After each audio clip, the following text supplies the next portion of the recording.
As Black History Month wraps up, I want to tell people about three wonderful Black Canadian writers and their works that I've long admired and loved. Especially because I feel like anyone who is a minority in Canada is not as well known compared to their American minority counterparts. Like, how many Asian Canadian writers do you know compared to Asian American writers, right? Like, usually when asked, they'll say Kim Thuy and have no one come to mind. But there are so many amazing Black authors in Canada, and here are three that I know the best.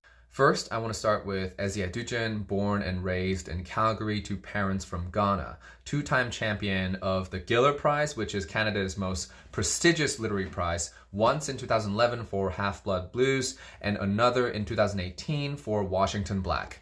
Both are amazing books, but I recommend starting with Half-Blood Blues, which is about a group of jazz musicians in Berlin who are attempting to flee the impending peril that looms over Germany in 1939. It swept all the prizes, all the shortlists when it came out, and when you read the book, you'll understand why. Then there is Lawrence Hill, born in Newmarket, Ontario, best known for this book. The title of this book, which was a subject of heavy controversy when it came out, is taken from an actual historical document of the same name kept by British officers towards the end of the American Revolutionary War. This document listed 3,000 Black people who had served the king, so the British essentially, in the war and were fleeing New York for Canada in 1783. And this book is centered around an African woman who was kidnapped and enslaved at the age of 11, trying to make it onto this list and forge her way toward freedom.